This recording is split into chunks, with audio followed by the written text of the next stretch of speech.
So did you ever wish that all the people that you've got to interact with on a daily basis, whether it's team members, whether it's your direct reports or anyone else that you really got to collaborate with effectively, do you ever wish that they came with their very own user's manual on how to work with them the best, how to get the most out of each other? Well, because teams are such a key part of everyday life, we actually developed a tool to help you do just that, to help you have the conversation among those key team members' direct reports on how to best work with you.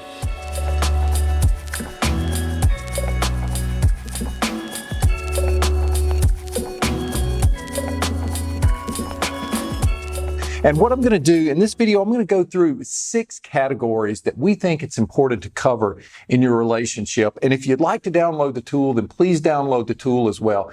This is something that you can use just for yourself to increase your own self-awareness. And it's something that you can use with other team members. Share your information, encourage them to share theirs as well. Now let's dive into the categories. The first category is strengths, right? And we talk about this a lot. But think about, for you, what are the top 3 strengths that other people should know about you? And be sure that you're getting into things that are really tangible and there's something that are observable. So, for example, if you were to say, well, you're strategic. Well, what does that mean, right? I mean, strategic could mean a lot of things. You can say, okay, I'm strategic, and then follow that up with, I'm really good at being able to come in, summarize a lot of key data, and really pull out those most important points on our strategy and how to move forward. That would be a type of being strategic as a strength, for example. The second thing is, what are your weaknesses? We've all got our weaknesses, right? So learn to embrace your weaknesses and have others understand them as well. So for me, for example, I'm great at starting things, right? If you want to get something started, you want to get some energy behind it, get it going, I'm a great person to have doing that. What I'm not so good at is the day-to-day follow-up long-term. Now, can I do that? Absolutely. I've had to learn to do it, but that's really a weakness of mine, is that day-to-day long-term follow-up. I need people around me that are strong at that to really be effective. So think about, what are your top 3 weaknesses as well, and how can you share those with others so they understand and are never surprised by those. The third category is behavior under pressure. When you really get under pressure, which we all do frequently in today's world, what are some of the behaviors that come out, good and bad? So for example, with me, one of the things I hear that positive behavior under pressure is when there's a lot of pressure, I tend to actually calm down. And I tend to get very calm and very focused. And I've had people say, hey, that's a great asset to the team. The other side is, when I'm under pressure, my driver tends to come out. So I tend to double down on trying to push through and push the team through. Sometimes that can be effective. Sometimes it can be really disruptive. So I have to watch out for that. I always let my team members know, hey, this can come out. So if it comes out and I don't see it, help me be aware that that's starting to come out. Now, we move on from there is, what are some common misperceptions people might have about you? And look, we all have these as well. One of the things that's come up for me forever is when I'm in a team environment, or just even working on my own, I tend to get very focused, right? Very intense on the work.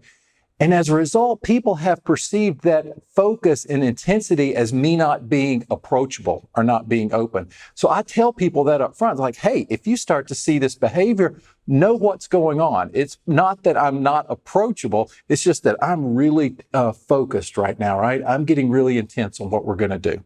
Now, if we move on to the 5th thing, is the triggers. What are some common triggers that you have that other people need to be aware of? And they need to be aware of, not only to sort of make this mistake themselves and trigger you, but realize that when you do get triggered, because we all get triggered, they'll understand what's going on. 2 triggers for me that will really trigger me is a perceived lack of accountability or a perceived lack of commitment from other people. And I emphasize the word perceived because sometimes it's easy to assess someone's behavior as not being accountable or not being committed, but it could be actually something else going on.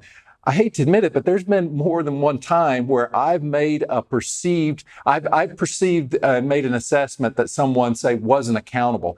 And unfortunately, I acted on that only to find out, you know what, I was wrong. There was actually something else going on. So if I had been willing to have that conversation with them up front, understand what help them understand what some of my triggers are, if I'd have been willing to really talk to them about that before I acted on it, I would have been much more effective in my role as a team member, and obviously not also done anything to embarrass or to interfere with the relationship. Now, let's go to ideal team roles. Think about for you, what is that ideal team role when you're at your best? It could be as a team leader. It could be as a key support person. It could be as a person who's really working very focused, sometimes in isolated ways on a project. There's a lot of different roles that we need on a team. What are the roles that are best for you? Now, I hope these 6 dimensions we're going through, I hope you can see the usefulness in the conversation. And as I always say, interaction with other people, it's all about that relationship, right? Team effectiveness is all about building effective relationships. And you build effective relationships through conversations and through your interactions with each other.